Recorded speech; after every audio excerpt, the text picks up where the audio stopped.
뉴욕 주 코로나19 감염률이 8주 연속 감소하며 0.67%를 기록해 지난해 3월 팬데믹이 시작된 이후 가장 낮은 수준을 나타났습니다. 4월 중순부터 코로나19 백신 접종 횟수가 매일 줄어들고 있어 보건당국의 우려가 커지고 있습니다. 조 바이든 대통령은 미국으로의 이민을 쉽고 간편하도록 하는 이민제도 개편을 추진 중입니다. 민주당 뉴욕시장 후보 지지율이 엎치락 뒤치락 하면서 승자를 예측하기 어려운 상황입니다. 어제 오후 차이나타운에서 또 아시아 여성이 무차별 폭행을 당해 실신하는 사건이 발생했습니다. 지난 주말 9개 주에서 최소 12건의 총기 난사 사고가 발생한 것으로 나타났습니다. 전문가들은 올 여름 총기 범죄가 증가할 것으로 우려했습니다.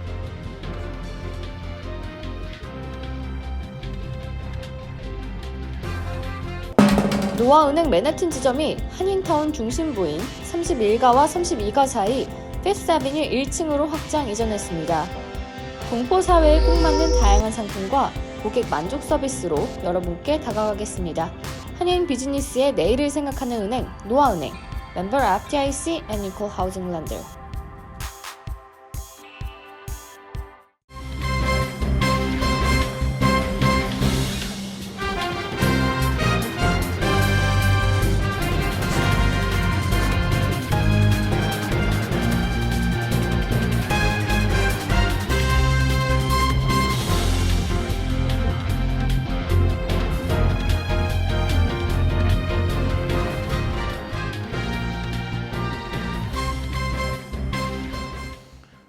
여러분 안녕하십니까? KBTV 뉴스 9 이창환입니다. 뉴욕주 코로나19 감염률이 8주 연속 감소하며 0.67%를 기록해 지난해 3월 팬데믹이 시작된 이후 가장 낮은 수준을 나타났습니다. 앤드루 코모 주지사는 뉴욕주 코로나19 7일 평균 감염률이 어제 0.67%를 기록해 역대 최저를 기록했다고 발표하면서 이 같은 수치들은 우리가 올바른 방향으로 정상화를 향해 가고 있다는 것을 보여준다고 밝혔습니다. 이전까지 가장 낮은 코로나19 7일 평균 감염률은 지난해 8월 기록한 0.75%였습니다. 지역별로는 맨하탄이 0.44%로 가장 낮았으며 스탠아일랜드가 0.77%로 가장 높았습니다. 브루클린은 0.53%, 퀸즈 0.56%, 브롱스 0.54% 등이었으며 롱아일랜드는 0.61%로 나타났습니다.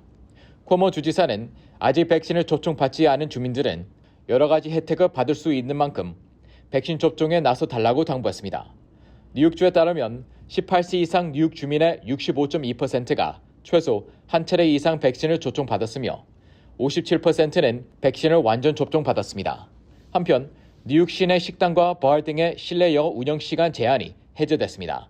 이에 따라 식당과 바 등은 오늘부터 자정 이후까지도 영업을 이어갈 수 있게 됐습니다.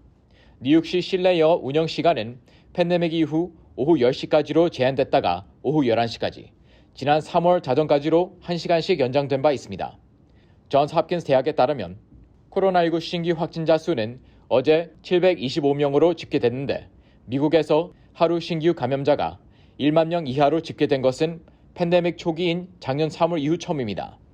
앤서니 파우치 소장은 방역 수칙 완화 조치를 폭넓게 취하려면 하루 신규 확진자 수가 1만 명 이하로 내려가야 한다고 밝힌 바 있습니다. 4월 중순부터 코로나19 백신 접종 횟수가 매일 꾸준히 줄어들고 있어 보건당국의 우려가 커지고 있습니다. 오늘 0시 기준으로 미국에서 1억 6,770만 명이 최소한 한 차례 접종 주사를 맞아 전 인구 대비로 50.5%를 기록했습니다. 이 중 1억 3,500만 명 이상이 접종을 완료해 지난해 12월 중순 백신 접종이 시작된 후 지금까지 총 2억 9,500만 회에 육박하는 백신 주사가 접종됐습니다.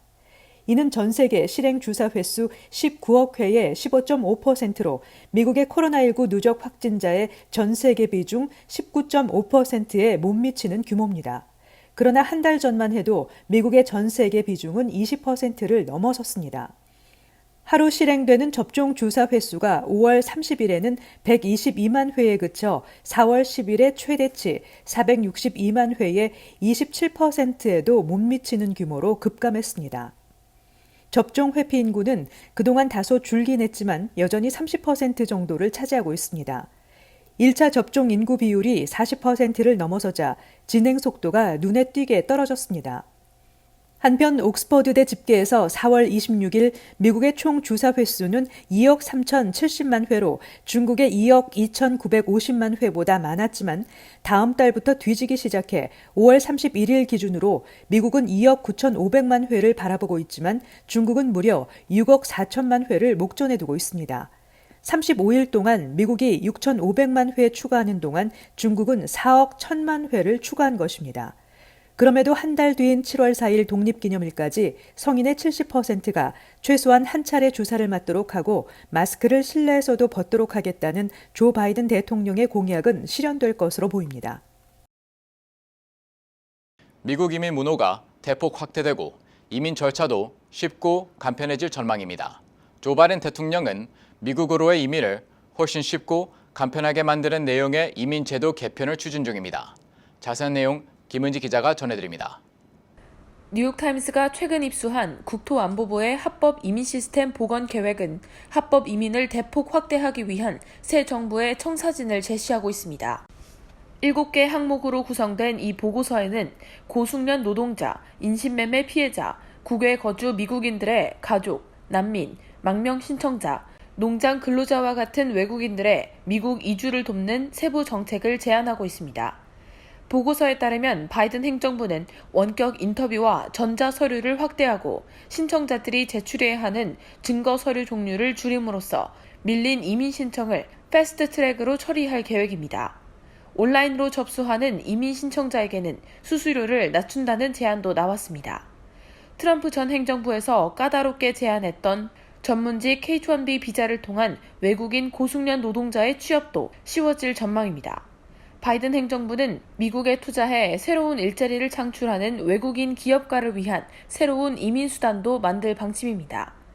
가정폭력 피해자들의 경우 미국에서 망명 자격을 얻을 수 있게 허용하는 규정도 마련 중입니다.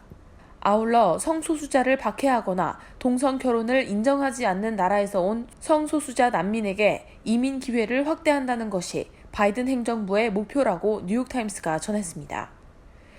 바이든 대통령이 당선된 후에 이민 사면법을 비롯해서 여러 가지 이민 우호 정책을 발표하고 있는데, 그러나 실질적으로는 트럼프가 그동안 4년 동안 이민을 어렵게 하고 방해하고 감축하려고 했던 그런 정책이 아직도 이민국 내에는 이곳저곳에 남아 있어서 쉽게 변하지 않고 있습니다. 실제로 이민국에서 인터뷰에 들어가 보면 분위기는 좀 바뀌고 있으나 너무 많은 이민 업무를 방해했던 그런 적체되었던 케이스 때문에 아직도 이민국 내에는 너무 많은 케이스가 그냥 걸려 있고, 그러다 보니까 모든 승인이 비자 업무가 너무 늦어지고 있는 것이죠.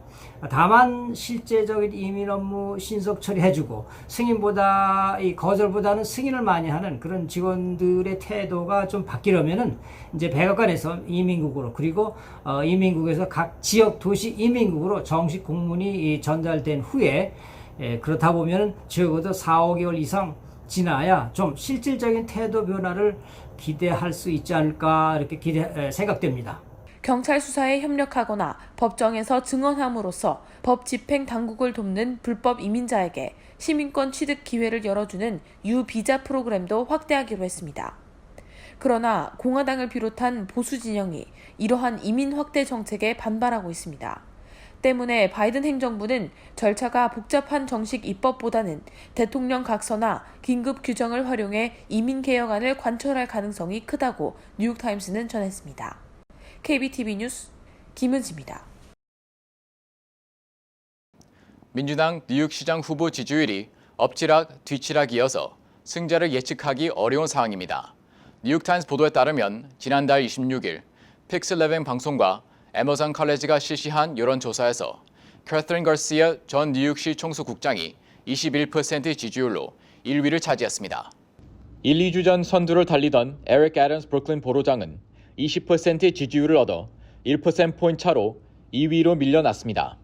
선거운동 초반에 선두를 달렸던 앤드루 양 지지율은 16%로 3위에 그쳤습니다.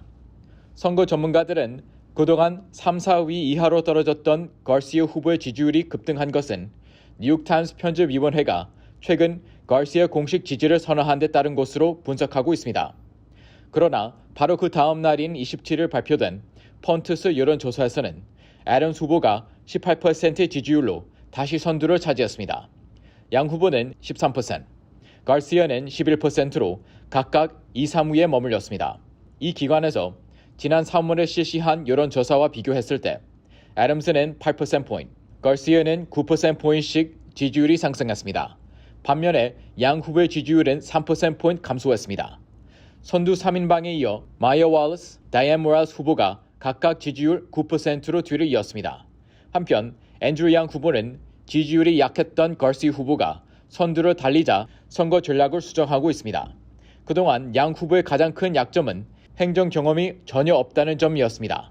양 후보는 이 같은 약점을 극복하기 위해 뉴욕시 총수국장 출신인 가시 후보에게 파트너가 줄 것을 요청하면서 가시아 후보는 훌륭한 행정 경험을 가진 훈련된 행정가라고 치켜세웠습니다. 그러나 가시아 지지율이 급등하자 양 후보는 최근 한 방송과의 인터뷰에서 우리 주변에 쌓여있는 쓰레기 때문에 시민들이 매일 나에게 불평한다며 총수국장 출신인 가시 후보를 간접 비난했습니다. 한편 뉴욕타임스는 이번 뉴욕시장 예비선거에서는 뉴욕시 총 유권자의 20%를 차지하는 히스패닉 유권자들이 당락에 큰 영향을 미칠 것으로 보고 있습니다.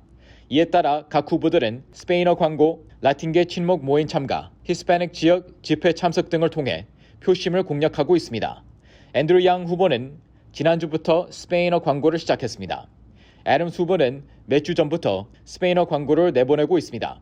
뉴욕타임스에 따르면 민주당 뉴욕시장 후보 가운데 진정한 라틴계는 다이앤 모랄리스 한 명뿐인데 그녀의 지지율은 9%에 그치고 있습니다. 코로나19 사태로 아시안에 대한 폭력 범죄가 증가하고 있는 가운데 차이나타운에서 또 아시아 여성이 무차별 폭행을 당해 실신하는 사건이 발생했습니다. 경찰은 중어 범죄 가능성을 염두에 두고 범인을 붙잡아 조사 중입니다.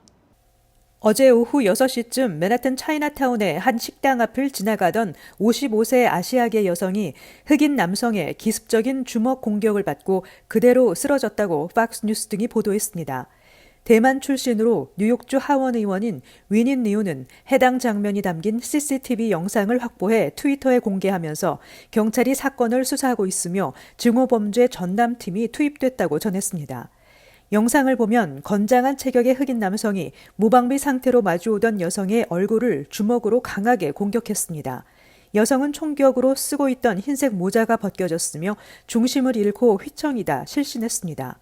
사건 현장 주변의 행인들이 여성의 상태를 확인했지만 여성은 한동안 계속 반응하지 못했으며 신고를 받고 출동한 경찰의 도움으로 병원에서 안정을 취하고 있는 것으로 알려졌습니다. 목격자인 중국계 남성은 뉴욕에서 아시안에 대한 증오범죄가 늘고 있고 더 많은 경찰관을 배치해야 한다고 주장했습니다. 코로나19 팬데믹이 시작된 지난해부터 아시안에 대한 증오범죄가 폭증하자 하원은 이번 달 초 이를 막기 위한 법안을 통과시킨 바 있습니다. 지난 주말 9개 주에서 최소 12건의 총기 난사 사고가 발생한 것으로 나타났습니다. 전문가들은 조 바이든 행정부가 정상화를 예고한 올여름 총기 범죄가 증가할 것으로 우려했습니다. 미국 내 총격 사건을 추적하는 비영리 기구 총기 폭력 아카이브에 따르면 지난 주말 미국 내 9개 주에서 최소 12건의 총기 난사 사건이 발생해 11명이 사망하고 최소 70명이 부상을 입었다고 워싱턴 포스트가 보도했습니다. 미니애폴리스의 한 나이트클럽 밖에서 총격 사건으로 2명이 사망하고 8명이 다쳤으며 오하이오주의 한 파티장에서도 총격전으로 2명이 사망하고 10여 명이 부상을 입었습니다. 마이애미의 한 콘서트장에서도 괴한들의 무차별 총격으로 2명이 사망하고 20명 이상이 부상을 입었습니다. 워싱턴 포스트는 더운 날씨가 시작되면 거의 항상 강력범죄가 증가하는 경향을 보인다고 지적했습니다. 일각에서는 코로나19로 인한 셧다운과 규제 이후 1년 만에 다시 사회로 복귀하면서 특히 이번 여름철에 폭력 사태가 두드러질 수 있다는 우려가 제기된다고 보도했습니다. 워싱턴 포스트는 올 들어 뉴욕시에서만 500명 이상이 총에 맞았는데 이는 지난 2020년 같은 기간보다 50% 이상 높은 수치라고 지적했습니다. 워싱턴 포스트는 사람들의 바깥 활동이 줄었던 코로나19 팬데믹 기간에도 총격 사건은 끊이지 않았다며 2020년은 최근 수십 년 동안 최악의 총기 폭력의 해였다고 보도했습니다. 총기 폭력 아카이브에 따르면 지난해 미국 내 총기 난사 사건은 최소 610건으로 2019년 417건과 2018년 336건에 비해 크게 급증했습니다. 올 들어 발생한 총기 난사 사건은 이미 232건에 달하고 있습니다. 조 바이든 대통령은 지난주 총기 폭력 위기를 해결하기 위한 법무부의 노력에 21억 달러를 배정할 것을 제안했으며 이는 앞서 3월 폭력 범죄를 막기 위해 지역사회의 폭력 예방 노력에 8년간 50억 달러를 쓰자는 제안에 더해진 것이라고 워싱턴 포스트는 전했습니다. 뉴 밀레니엄 뱅크에서 SBA 론 빅 프로모션을 실시합니다. 첫째, 클로징 기준 융자 금액 3%의 SBA 보증 수수료를 면제해드립니다. 둘째, 향후 3개월 동안 원금과 이자를 대신 내드립니다. 셋째, 최소 10% 다운으로 건물 구입과 융자 신청이 가능합니다. 위 내용은 SBA 승인을 대상으로 하며 모든 대출자가 자격이 되는 것은 아닙니다. 본 혜택은 2021년 9월 30일까지이며 SBA에 의해 조기 종료될 수 있습니다. 기타 약관과 조건이 적용되며 프로그램과 약관과 조건은 예고 없이 변경될 수 있습니다. FDIC 멤버 앤 이퀄 하우징 렌더. 오늘 빌 드블라지오 뉴욕시장은 기자회견을 통해 시니어 센터 이용자들이 즉시 야외 활동을 재개할 수 있으며 오는 14일부터는 실내 활동도 재개할 수 있다고 발표했습니다.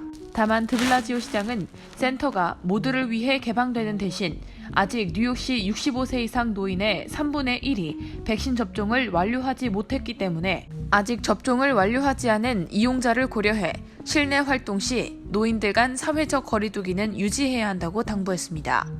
이와 관련 로레인 코르테즈 바스케스 뉴욕시 고령국 부장이 차별금지법에 따라 코로나19 백신 접종 여부와 관계없이 모든 노인 이용자들을 수용해야 한다고 제안한 바 있습니다. 또 마가렛 친 시의원은 드블라지오 시장에게 노령부 예산을 시 예산의 절반인 5억 달러 이상으로 늘릴 것을 요구했습니다. 그는 코로나 바이러스에 취약한 노인들을 위한 센터를 안전하게 만들기 위한 추가적인 서비스를 개선하고 센터의 수를 늘리기 위함이라며 올해를 정말 노인들의 해로 만들자고 제안하기도 했습니다. 플러싱에 있는 민권센터 소속 청소년들이 지난 4월 마련한 플러싱 커뮤니티 냉장고에 최근 한인사회 기업들과 독지가들의 후원이 이어지고 있습니다. 플러싱 커뮤니티 냉장고는 음식 마련에 어려움을 겪고 있는 한인들이 언제든지 필요하면 방문해서 식품을 가져갈 수 있도록 개설한 것입니다. 현재 운영되고 있는 장소는 플러싱 샌포드 애비뉴에 있는 플러싱 프리 시내고그 앞입니다. 또 사회적 약자를 위한 자원봉사와 자살 예방 캠페인을 펼치는 비영리 단체 희망을 파는 사람들의 심수승 대표와 정영현 부회장이 농심라면 50박스를 플러싱 커뮤니티 냉장고를 통해 지원했습니다. 플러싱 커뮤니티 냉장고에 기부를 하려면 이메일이나 페이스북, 인스타그램 다이렉트 메시지 또는 민권센터 전화를 이용하면 편리합니다. 오늘 빌보드 측은 BTS의 버터가 메인 싱글 차트인 핫 100에서 1위를 차지했다고 발표했습니다. 빌보드는 버터의 1위 등극을 순조로운 출발이라고 소개한 뒤 이 노래는 한국의 7인조 그룹이 지난 9개월 사이에 메인 싱글 차트 1위를 차지한 네 번째 곡이라고 밝혔습니다. 또 1970년대 잭슨5 이후 그룹들 중에서 가장 빠르게 이를 달성했다고 덧붙였습니다. 버터는 BTS가 지난 21일 전 세계 동시에 발표한 두 번째 영어 곡으로 버터처럼 부드럽게 녹아들어 너를 사로잡겠다는 방탄소년단의 귀여운 고백이 담긴 노래입니다. 빌보드는 매주 스트리밍 실적과 음원 판매량, 라디오 방송 횟수 등을 종합해 인기곡 순위 차트를 발표합니다. BTS는 지난해 8월 다이너마이트로 빌보드 싱글 차트 1위에 올랐고 이후 리믹스곡 세비지 러브, Life Goes On 등으로도 정상을 차지한 바 있습니다. 오늘 모더나가 FDA에 코로나19 백신에 대한 정식 승인을 신청했습니다.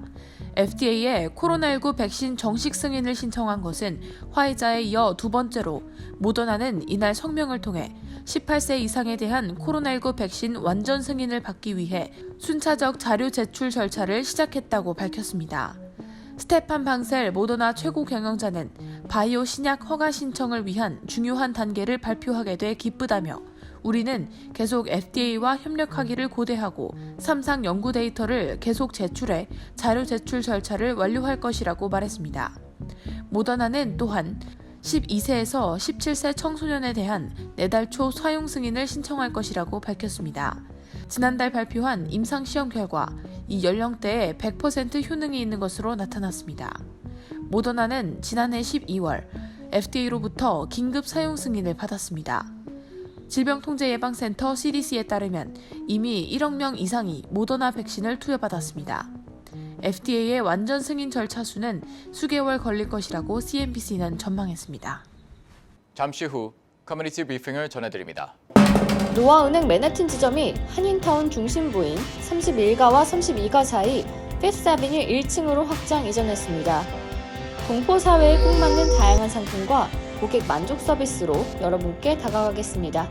한인 비즈니스의 내일을 생각하는 은행 노아은행, 멤버 FDIC and Equal Housing Lender.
이어서 환율과 증시 전해드립니다.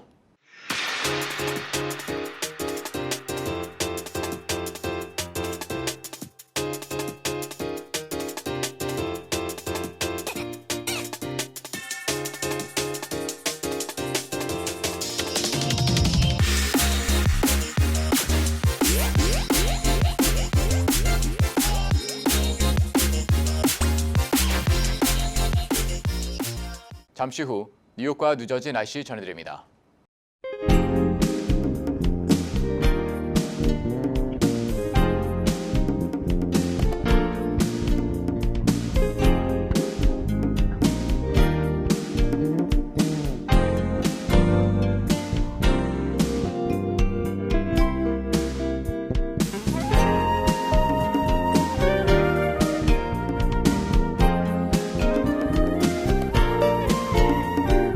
KBTV 뉴스 9 마칩니다. 오늘도 시청해 주셔서 감사합니다. 편안한 밤 보내시기 바랍니다.